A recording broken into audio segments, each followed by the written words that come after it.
ഞാനിപ്പോൾ ഉള്ളത് എയർപോർട്ടിലൊന്നുമല്ല, ഇടുക്കിയിലാണ് മക്കളെ. നമ്മുടെ സ്വന്തം ഇടുക്കിയിൽ.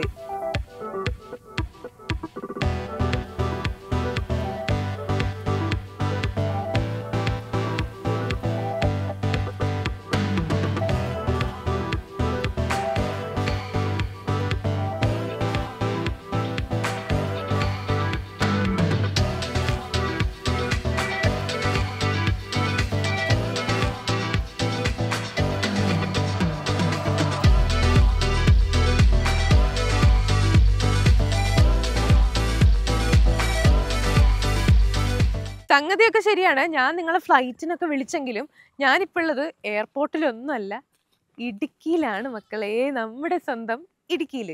ഈ ഇടുക്കിയിൽ ഇങ്ങനെ ഒരു ഐറ്റം, ഇങ്ങനെ ഒരു ഫ്ലൈറ്റ് ഇവിടെ വരണമെങ്കിൽ എന്തെങ്കിലും ഒരു കാരണം ഉണ്ടാവില്ലേ?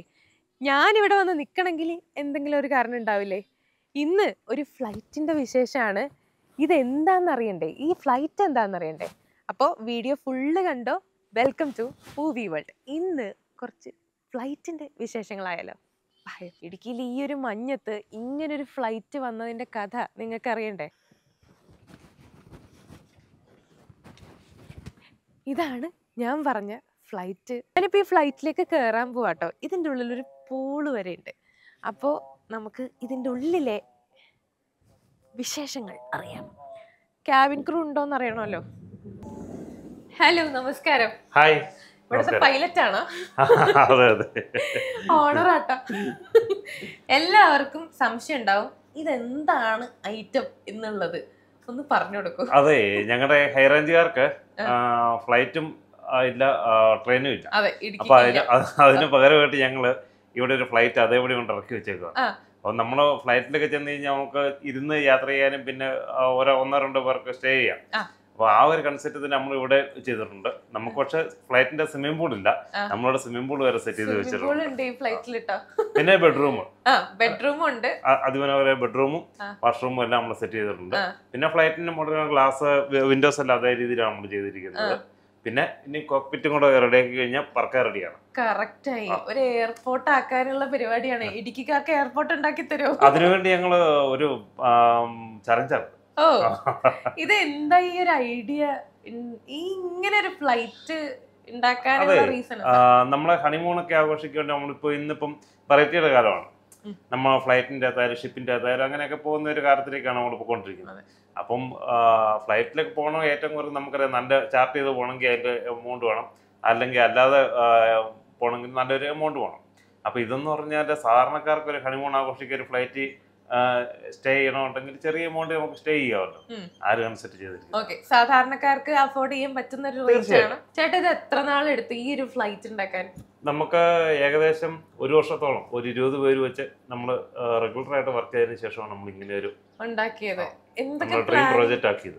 ഓക്കെ, എന്തൊക്കെ പ്ലാനിങ്സ് ഉണ്ടായിരുന്നു? ഇത് ഇങ്ങനെ വേണം ഇങ്ങനെ വേണം എന്നൊക്കെ ചേട്ടൻ ഇങ്ങനെ പറഞ്ഞു കൊടുത്തിട്ടുണ്ടായിരുന്നു? ഇത് നമ്മുടെ ആദ്യം ഒരു ഫ്ലൈറ്റിന്റെ മോഡൽ മാത്രമേ ഉള്ളായിരുന്നു. അത് ആൾക്കാർ കാണാൻ പറ്റുന്ന രീതിയിൽ. പിന്നെയാണ് നമ്മൾ എന്തിച്ച് ഇങ്ങനെ ഒരു പാക്കേജും കൂടെ ചെയ്താലോ ഓർത്തത്. കാരണം ഞാൻ മുമ്പ് പറഞ്ഞ പോലെ തന്നെ സാധാരണക്കാരന് അഫോർഡബിൾ ആയിട്ടുള്ള റേറ്റിൽ നമുക്കൊരു സാധനം കൊടുക്കാൻ പറ്റുമെന്നുണ്ടെങ്കിൽ തീർച്ചയായിട്ടും ആൾക്കാർ അതിനെ സ്വീകരിക്കും. അപ്പൊ അതുകൊണ്ടാണ് ഇങ്ങനെ ചെയ്തത്. ഈ ഒരു ഫ്ലൈറ്റ് കണ്ട് നിന്നപ്പോ ഞാൻ ചേട്ടന്റെ പേര് വെക്കാൻ മറന്നു. എന്റെ പേര് രാജേഷ് നാരായണ്. ഞാനിവിടെ അടുത്ത് തന്നെയാണ് താമസിക്കുന്നത്. ഒരു 3 കിലോമീറ്റർ ഡിസ്റ്റൻസ് മാത്രമേ ഉള്ളൂ.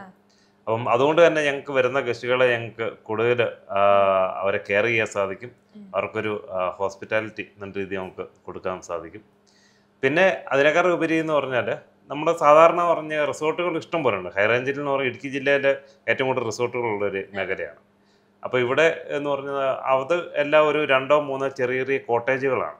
അപ്പോൾ ഒരു 15 പേര് വന്നു കഴിഞ്ഞാലും അവർ 5 കോട്ടേജ് താമസിക്കേണ്ടി വരും, അല്ലെങ്കിൽ ഒരു 3 കോട്ടേജ് മിനിമം താമസിക്കേണ്ടി വരും. നമ്മളിപ്പോൾ ഒരു 15 പേരോ 18 പേരോ വന്നു കഴിഞ്ഞാൽ ഒരു വില്ലയ്ക്ക് തന്നെ താമസിക്കാം. ആ ഒരു കൺസെപ്റ്റിലാണ് നമ്മൾ ചെയ്തിരിക്കുന്നത്. ഒരു വില്ല 6 ബെഡ്റൂമിൻ്റെയും 4 ബെഡ്റൂമിൻ്റെയും വില്ലകളാണ്. അത് തന്നെ തന്നെ ഇപ്പം ഡെസ്റ്റിനേഷൻ വെഡ്ഡിങ്ങിൻ്റെ കാലമൊക്കെ ആണല്ലോ. അപ്പോൾ അതുകൊണ്ട് ആൾക്കാർ വന്നു കഴിഞ്ഞാലും അവർക്ക് വരനും വധുവും എല്ലാം ഒരുമിച്ച് കഴിഞ്ഞാൽ 2 ടൈപ്പ് വീടുകളായിട്ട് നമ്മൾ ചെയ്തേക്കുന്നത്. അവർക്ക് 2 പേർക്ക് ഒരുങ്ങി ഇറങ്ങാൻ വേണ്ടിയൊക്കെ ആയിട്ടുള്ള, പിന്നെ ഒരു 500 പേർക്കുള്ള open stage, restaurant, camp fair. ഇതൊരു 5 ഏക്കർ സ്ഥലമാണ്. അതുകൊണ്ട് തന്നെ നല്ല പ്രൈവസി ഉണ്ടാവും. അവർക്ക് വന്ന് ഒരു ദിവസം എൻജോയ് ചെയ്യാൻ വേണ്ടി എങ്ങനെ വേണ്ടിയിട്ട് എൻജോയ് ചെയ്യാൻ വേണ്ടിയുള്ള എല്ലാ ഫെസിലിറ്റീസും ഇവിടെയാണ്. ഇവിടെ ഉണ്ട്. ചേട്ടന് എങ്ങനെ ഈ ഒരു ഫീൽഡിലേക്ക് വന്നത്? അതോ എന്തെങ്കിലും ബിസിനസ്സോ കാര്യങ്ങളോ നേരത്തെ ചെയ്തിട്ട് അത് മാറ്റി ഈ ഒരു വില്ല തുടക്കം? ഞാൻ വില്ലയായിട്ട് കൊടുക്കാം എന്നുള്ള രീതിയിൽ അത് ചെയ്തതാണ്. അപ്പോൾ ചെയ്ത് കഴിഞ്ഞപ്പോൾ എൻ്റെ കുറച്ച് ഫ്രണ്ട്സ് എല്ലാം വന്നു കഴിഞ്ഞപ്പോഴത്തേക്കും വില്ല എന്ന് മാറ്റി ഇങ്ങനെ ഒരു ഇതിലേക്ക് മാറ്റിക്കൂടെ എന്ന് ചേഞ്ച് ചെയ്തോളൂ എന്ന് ചോദിച്ചപ്പോൾ ആ രീതി എനിക്ക് നോക്കിയേക്കാം എന്ന് പറഞ്ഞാൽ അങ്ങനെ ചെയ്തു പോയത്. അതൊരു ടേണിംഗ് പോയിന്റ്. അതെ അതെ. ഓക്കെ, ഇതിന്റെ അകത്ത് എങ്ങനെയാ? നമുക്കിപ്പോ ഒരു പൂളിന്റെ കാര്യം പറഞ്ഞിട്ടുണ്ട്, ഒരു ഡൈനിങ് ഏരിയ ഉണ്ട്, ഇനി ഒരു ബെഡ്റൂമും ഉണ്ട്, ബാത്റൂമും ഉണ്ട്. ബെഡ്റൂം നമുക്ക് ഇപ്പൊ ഈ സീസൺ ടൈം ആയതുകൊണ്ട് നമ്മൾ വന്നപ്പോഴേക്കും ഗസ്റ്റ് പോയേ ഉള്ളൂ. അപ്പൊ നമുക്ക് വേഗം ഷൂട്ട് ചെയ്യേണ്ടതുള്ളത് കൊണ്ട് അകത്ത് നിലവില് നമ്മളൊന്നും ചെയ്തിട്ടില്ല. ഇപ്പൊ ഗസ്റ്റ് ഇന്ന് രാവിലെ ചെക്കൗട്ട് ആയതേ ഉള്ളൂ. അപ്പൊ അതിന്റേതായ ഒരു ഇതുണ്ട്. റൂം വശം നമ്മൾ കാണിച്ചു തരും കേട്ടോ.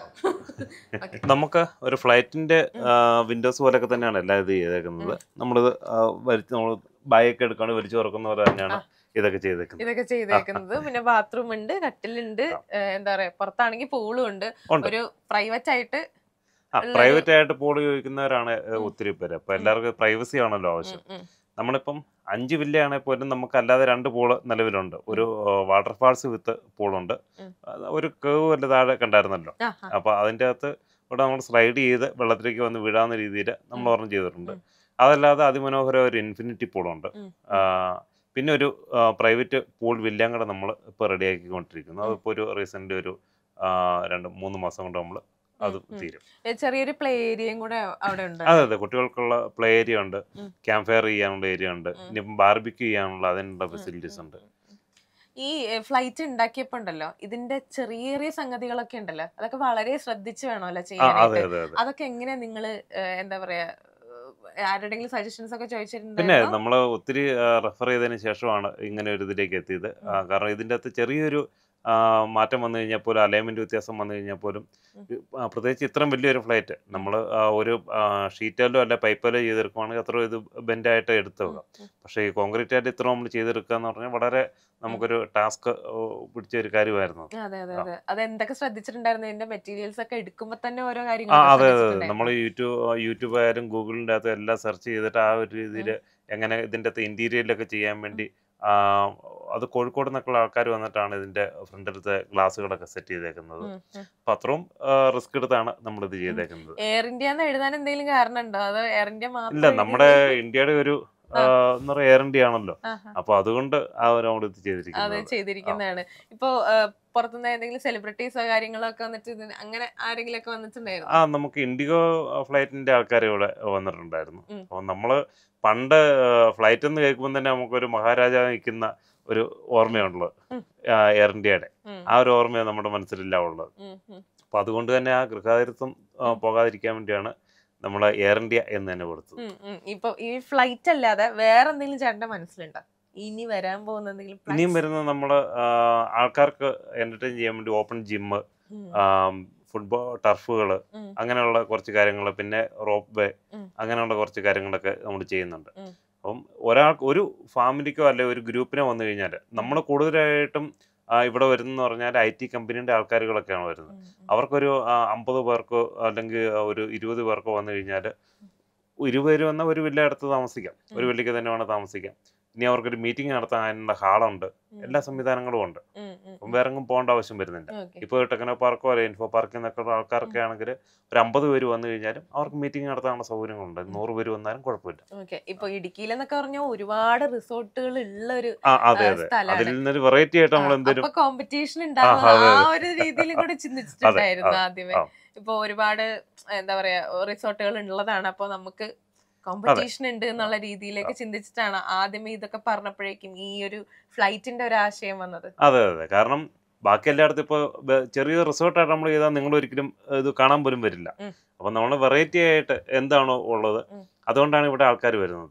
ആ ഒരു ഇവിടുത്തെ അറ്റ്മോസ്ഫിയറും ആ രീതിയിലാണ്. ഇപ്പോൾ രാവിലെ എന്ന് പറഞ്ഞു കഴിഞ്ഞാൽ ഒരു 6 തൊട്ട് ഒരു 7:30 വരെയൊക്കെ ഉള്ള പറഞ്ഞു കഴിഞ്ഞാൽ ഇപ്പോൾ ഒരു 7 മണിക്ക് സമയമായി നമ്മൾ ഫേസ് ടു ഫേസ് കണ്ടാൽ പോലും കാണത്തില്ല. അതിൽ അത്രയും മഞ്ഞ് തിക്കായിട്ടാണ് നിൽക്കുന്നത്. അപ്പോൾ ആ ഒരു ഇപ്പോൾ ഈ മാർച്ച് മാസമാണ്, ഏപ്രിലായത്. ഇപ്പോൾ ഏപ്രിൽ മാസമായിട്ട് പോലും നമുക്ക് ആ ഒരു ക്ലൈമറ്റ് ഇവിടെ ഉണ്ട്. അപ്പോൾ അത് കൊടുക്കണമെന്നുണ്ടെങ്കിൽ നമ്മൾ പുറത്തങ്ങ് ഇപ്പം കുളുവോ മണാലിയോ കാശ്മീർ ഒന്നും പോകണ്ട, നമ്മുടെ നാട്ടിൽ തന്നെ വന്നാലും മതി എന്ന് നമുക്കൊന്ന് കാണിക്കാൻ പറ്റും. അതെ, പുറത്തൊക്കെ ഭയങ്കര ചൂടുള്ള ഒരു അതെ സമയമാണ് അതെ ഇപ്പൊ അതായത് ഇപ്പൊ എറണാകുളത്ത് നിന്നാണ് നമ്മൾ വരുന്നത്. നമുക്ക് തന്നെ രാവിലെയൊക്കെ ആവുമ്പോ തന്നെ ഒരു അതെ അതെ, രാവിലെ എറണാകുളമൊക്കെ വേർത്ത് കുളിച്ചാ നമ്മൾ നിൽക്കുന്നത്. അതെ അതെ. ഇപ്പൊ ഇവിടെ രാവിലെ വന്നപ്പോ നല്ല മഞ്ഞായിരുന്നു. ഒരു 10 മണിക്ക് ശേഷമൊക്കെ എങ്ങനെയാണ് കാലാവസ്ഥ? 10 മണിക്ക് ശേഷം ഒരു 4 മണി വരെ വെയിലുണ്ട്. എന്നാൽ പോലും അതിൻ്റെ ഇടയ്ക്ക് ഒരു കാറ്റ് ഉണ്ട്. അപ്പം നമുക്ക് വേർക്കോ അങ്ങനെയുള്ള ഇതൊന്നുമില്ല. ഒരു കുളിർമയുള്ളൊരു വെയിൽ തന്നെയാണ്. പിന്നെ വൈകിട്ടൊക്കെ നല്ല തണുപ്പാണ്. ഓക്കെ. ഈ ഫ്ലൈറ്റിന്റെ എന്തെങ്കിലും ആരെങ്കിലും ഒക്കെ ഇങ്ങനെ ചെയ്യണ്ട അങ്ങനെയൊക്കെ പറഞ്ഞിട്ടുണ്ടായിരുന്നു? അതായത് ഇത് ഭയങ്കര റിസ്ക് പിടിച്ച പണിയാണ്, അപ്പൊ അതിന് നിക്കണോ അങ്ങനെയൊക്കെ ചോദിച്ചിട്ടുണ്ടായിരുന്നു? അത് ഒത്തിരി പേര് പറഞ്ഞിട്ടുണ്ടായിരുന്നു. ഫാമിലിയിൽ നിന്ന് തന്നെ ഒത്തിരി പേര് പറഞ്ഞു ഇത് റിസ്ക് പിടിച്ച പരിപാടിയാണ്, കാരണം ചെയ്ത് കഴിഞ്ഞാൽ ക്ലിക്ക് ആവും എന്നുള്ള പ്രതീക്ഷയില്ല. അത് നമ്മളിവിടെ ഈ വില്ല മാറ്റി റിസോർട്ട് ആക്കിയപ്പോൾ തന്നെ ഒത്തിരി പേര് നമ്മളെ ഉപദേശിച്ചിരുന്നു. കാരണം ഏതെങ്കിലും രീതി ഫ്ലോപ്പ് ആയി കഴിഞ്ഞാൽ നമുക്ക് വലിയ ബുദ്ധിമുട്ടാവും എന്ന് പറഞ്ഞു. ഒരുപാട് ചെലവ് ചങ്കർപ്പോടുകൂടി കൊണ്ട് ഇറങ്ങിയാണ്. അല്ലെ? ഒരുപാട് ചെലവ് വരുന്ന പരിപാടി. എത്ര രൂപ ഇതിനു വേണ്ടിട്ട് പോയിട്ടുണ്ട്? ഇതിപ്പോ ഏകദേശം ഒരു 10 കോടിയോളം രൂപ നമ്മൾ ഇതിനകത്ത് ഇൻവെസ്റ്റ് ചെയ്തിട്ടുണ്ട്. ഈ ഒരു വില്ല പ്രൊജക്ടിനല്ലേ? ഈ ഒരു ഫ്ലൈറ്റിന് തന്നെ 40 രൂപയോളം നമ്മൾ ഇൻവെസ്റ്റ് ചെയ്തിട്ടുണ്ട് അല്ലേ? അപ്പൊ അതിനകത്ത് എന്താ പറയാ, അതിനുള്ളത് കിട്ടുന്നുണ്ടോ ചേട്ടന്? ആയി വരും ഭാവിയില്. നമ്മളെ ഒറ്റയടിക്ക് കിട്ടുന്നതല്ല നമ്മൾ ഉദ്ദേശിക്കുന്നത്. ചിലപ്പോൾ ഒരു 10 വർഷം കൊണ്ട് നമുക്ക് കിട്ടുള്ളൂ. പയ്യെ പയ്യെ നമുക്ക് കിട്ടാവുന്ന രീതിയിലാണ്. കാരണം ഞാൻ പറയില്ല, അഫോർഡബിൾ ആയിട്ടുള്ള റേറ്റ് കൊടുത്താൽ മാത്രമേ സാധാരണക്കാർക്ക് ഉദ്ദേശിച്ചാണ് നമ്മൾ ചെയ്തേക്കുന്നത്. പരിധി വരണമുണ്ടെങ്കിൽ ആ റേറ്റ് കൊടുത്താൽ മാത്രമേ നമുക്ക് പറ്റുള്ളൂ. എനിക്ക് ഫ്ലൈറ്റിന്റെ ബാക്കിയുള്ള ഭാഗങ്ങളും കാണിച്ചു. ഓക്കെ, തീർച്ചയായിട്ടും. നമ്മുടെ ബെഡ്റൂം കണ്ടു. ബെഡ്റൂമിന് ശേഷമുള്ള പൂളാണിത്. പൂളെന്ന് പറഞ്ഞു കഴിഞ്ഞാൽ 2 പേർക്ക് നമുക്ക് അവർക്ക് എൻജോയ് ചെയ്യാവുന്ന രീതിയിലാണ് നമ്മൾ ചെയ്തിരിക്കുന്നത്. പിന്നെ അതിനുശേഷമുള്ള ഡൈനിങ് സ്പേസ് ആണിത്. നമ്മളിപ്പോൾ ഒരു ചെറിയൊരു മാറ്റം കൂടെ ഇതിൻ്റെ അകത്ത് വരുത്തുകയാണ്. കാരണം പല ആൾക്കാരും നമ്മളോട് പറഞ്ഞിരുന്നു കയറി വരുന്നത് പൂളാണ്, അപ്പം ജസ്റ്റ് ഒരു ബുദ്ധിമുട്ടാവും എന്നൊക്കെയുള്ള ഒരു നെഗറ്റീവ് കമൻറ്റുകളൊക്കെ നമ്മൾ നേരത്തെ യൂട്യൂബൊക്കെ ചെയ്തപ്പോഴത്തേക്ക് വന്നിട്ടുണ്ടായിരുന്നു. നമ്മളതെല്ലാം മാറ്റിയിട്ട് ഇപ്പോൾ ഈ പൂളിരിക്കുന്ന ഏരിയ നമ്മൾ ഗ്ലാസ് ഇട്ട് അക്വേറിയം ആക്കിക്കൊണ്ട് ഇവിടെ ജാക്കസി സെറ്റ് ചെയ്ത് ഈ ഗ്ലാസിൻ്റെ മണ്ടയിൽ ഡൈനിങ് ഏരിയ സെറ്റ് ചെയ്യാനാണ് നമ്മളിപ്പോൾ ഉദ്ദേശിച്ചിരിക്കുന്നത്. അപ്പോൾ അടുത്ത നിങ്ങൾ ഒരു 2 ഒരു 3 മാസം കൊണ്ട് വരുമ്പോഴത്തേക്കും ആ ഒരു ഇതിലായിരിക്കും നമ്മൾ ഇപ്പോൾ ചെയ്യാൻ പോകുന്നത്. പിന്നെ ഇപ്പോഴത്തെ ഡൈനിങ് ഏരിയ എന്ന് പറഞ്ഞാൽ ഇതാണ്. അതുകൂടാതെ കോക്പിറ്റ് നിങ്ങൾക്കാണ് ഇപ്പോൾ ഈ മഞ്ഞ് ശരിക്കും നിൽക്കുന്ന കാരണം നമുക്ക് ഒന്നും കാണാൻ പറ്റത്തില്ല. നമ്മളിത് പ്രൊപ്പല്ലറൊക്കെ ചെയ്തപ്പോൾ നമുക്കൊരു ആശങ്കയുണ്ടായിരുന്നു. കാരണം അത് ആ രീതിയിലൊക്കെ വരുമോ എന്നൊക്കെയുള്ള ഒരു ഇതുണ്ടായിരുന്നു. പ്രത്യേകിച്ച് ഇതിങ്ങനെയുള്ള സാധനം നമ്മളിവിടെ ചെയ്തിട്ടില്ല. അപ്പം നമ്മൾ പുറത്തുനിന്നുള്ള ആൾക്കാരൊക്കെ അന്വേഷിച്ച് കഴിഞ്ഞപ്പോഴത്തേക്ക് ഇതിങ്ങനെയുള്ള കാര്യങ്ങളൊക്കെ ചെയ്തു തരുന്നതിന് ഭയങ്കര എമൗണ്ടാണ് അവർ പറഞ്ഞത്. അപ്പോൾ അതുകൊണ്ട് ഈ രീതിയിലൊക്കെ എടുക്കാൻ പറ്റുമോ എന്നുള്ള സംശയം ഉണ്ടായിരുന്നു. എങ്കിലും അതിമനോഹരമായിട്ട് ഞങ്ങൾക്ക് ചെയ്യാൻ സാധിച്ചു. അതുപോലെ ടയറൊക്കെ ആണെങ്കിലും സിമെൻറ്റ് കൊണ്ട് ഈ രീതിയിലെല്ലാം ഞങ്ങൾ ചെയ്തെടുത്തു. പിന്നെ റൺവേയുടെ കാര്യമെല്ലാം ഇപ്പം കുറച്ചുകൂടെയൊക്കെ ഇനി ചെയ്തു വരാനുണ്ട്. റോഡുമായിട്ട് കണക്ട് ചെയ്തിപ്പം നമ്മളിപ്പോൾ ചെയ്യുന്നുണ്ട്. ഇപ്പോൾ ഒന്ന് തുടങ്ങിയതേ ഉള്ളൂ. നമ്മളിപ്പോൾ തുടങ്ങിയിട്ട് ഇപ്പോൾ ഒരു 6 മാസമായുള്ളൂ ഈ ഫ്ലൈറ്റിൻ്റെ. അപ്പോൾ അതുകൊണ്ട് അതിൻ്റേതായ കുറച്ച് കുറവുകളൊക്കെ ഉണ്ട്. ഇനി അതെല്ലാം നികത്തി നമ്മൾ ഒരു 6 മാസത്തിനുള്ളിൽ വളരെ അതിമനോഹരമായൊരു ഫ്ലൈറ്റ് പോലെ തന്നെ നമ്മളിത് ആക്കിയെടുക്കും എന്നുള്ള കാര്യത്തിൽ യാതൊരു സംശയമില്ല. ഇപ്പൊ ഇവിടെ 2 പൂളുകളുണ്ട് അല്ലേ? അതെ. അപ്പോൾ എത്ര വില്ലാസ് ഉണ്ട്, എത്ര കോട്ടേജസ് ഉണ്ട്? നമുക്ക് 5 കോട്ടേജാണുള്ളത്. 6 ബെഡ്റൂമിൻ്റെ 2 എണ്ണം, 4 ബെഡ്റൂമിൻ്റെ 3 വില്ലയാണ് നമുക്കുള്ളത്. ഇനി അടിപൊളിയായിട്ട് വേറെ എന്തെങ്കിലും രീതിയിലുള്ള പ്ലാൻസോ കാര്യങ്ങളോ ഒക്കെ ബാക്കിയുണ്ടോ? തീർച്ചയായിട്ടും. ഞാൻ നേരത്തെ പറഞ്ഞ പോലെ ടർഫ് അങ്ങനെയുള്ള കാര്യങ്ങളൊക്കെ നമ്മൾ ഓപ്പൺ ജിമ്മ്, നമ്മുടെ ആൾക്കാർ ഹെൽത്തി ആയിട്ട് ഇരുന്നാൽ മാത്രമല്ല നമുക്ക് ഇങ്ങനെയുള്ളതിന് പോകാൻ പോലും പറ്റുള്ളൂ. അപ്പോൾ അതിനുവേണ്ടിയുള്ള ഓപ്പൺ ജിമ്മുകൾ, പിന്നെ സ്കൈ വാക്കിനുള്ള സാധനങ്ങൾ, കാര്യങ്ങൾ അതെല്ലാം നമ്മൾ ചെയ്യുന്നുണ്ട്. ഇപ്പോൾ ഇവിടെ നിന്ന് നല്ല വ്യൂ ആട്ടോ. വെച്ചാല് ആ മഞ്ഞൊക്കെ കണ്ട് രാവിലെയാണ് പ്രത്യേകിച്ച് രാവിലെ അല്ല, വൈകിട്ട് ഒരു 8 മണിക്ക് ശേഷം മഞ്ഞ് ഇറങ്ങുന്നുണ്ട് നമുക്ക് ഇവിടെ. നല്ല മിസ്റ്റായിരിക്കും. എന്താ പറയാ, രാവിലെയും വൈകിട്ടും ഒക്കെ അടിപൊളി വ്യൂ ആണ്. അപ്പൊ എന്താ പറയാ, ഇവിടെ നിക്കാൻ പറ്റിയ ഒരു സുഖമുള്ള ഏർപ്പാടാണ് അല്ലെ? ഇങ്ങനത്തെ ഒരു വെറൈറ്റി ഒരു സംഭവം നമ്മൾ ആരും അങ്ങനെ കണ്ടിട്ടില്ല, കേട്ടിട്ടില്ല. ഞാൻ ആക്ച്വലി ഈ വീഡിയോ കാണുന്നത് എന്താ പറയാ, ഇങ്ങനെ 2-3 സ്ഥലത്ത് ഈ വീഡിയോ കണ്ടപ്പോഴേക്ക് എന്താണിതെന്നുള്ളത് അറിയണം, കാണണം എന്നൊക്കെ ഉള്ളത് ഉണ്ടായിരുന്നു. അങ്ങനെ നമ്മളിപ്പോ കാണുന്ന പ്രേക്ഷകർക്കും ഉണ്ടാവും ആകാംക്ഷയും കാര്യങ്ങളൊക്കെ. കാരണം ഞങ്ങൾ 1 വർഷം എടുത്ത എഫർട്ടിന്റെ ഒരു ഫലം നിങ്ങൾ തീർച്ചയായിട്ടും കാണുക എന്നുള്ളത്. നിങ്ങൾ താമസിക്കാൻ വന്നില്ല പോലും ഒരു ദിവസം കാണാൻ വരിക. അങ്ങനെ കാണാൻ വരാനുള്ള എന്തെങ്കിലും ഓപ്ഷൻസ് ഉണ്ടോ? ഉണ്ട്, തീർച്ചയായിട്ടും നിങ്ങൾക്ക് എപ്പോ വേണേലും വന്ന് കാണാം. ആ. വന്നിട്ട് പോകാം. ഒരു വന്നിട്ട് ഫോട്ടോ പോവാം. സെഷൻ ഒക്കെ കഴിഞ്ഞിട്ട് വേണം വീട്ടിൽ പോകാം. ഓ ഒരു അടിപൊളി. കുഴപ്പമില്ല. നിങ്ങൾ ഇതിനു വേണ്ടി തന്നെ വരണമെന്നില്ല. ഈ പോകുന്ന വഴിക്ക് വാഗോൺ റോട്ടിലൊക്കെ പോകുന്ന സമയത്ത് നമുക്ക് ഇവിടെ വേണം കയറാം. ഒരു ആ. കുഴപ്പമില്ല. അത് കണ്ടു കഴിഞ്ഞാൽ ഉറപ്പായിട്ട് എന്തായാലും സ്റ്റേ അങ്ങനെ ചെയ്യുന്നതാണ്. അത് അടിപൊളി. ആ. അപ്പൊ ചേട്ടാ ഒരുപാട് താങ്ക് യു. ഓക്കെ. ഇത് കാണാൻ പറ്റി, ആ. ഇതിന്റെ അകത്തൊന്ന് കാണാൻ പറ്റി, കയറാൻ പറ്റി, അതൊക്കെ സന്തോഷം തന്നെ. ഓക്കെ. Okay, thank you.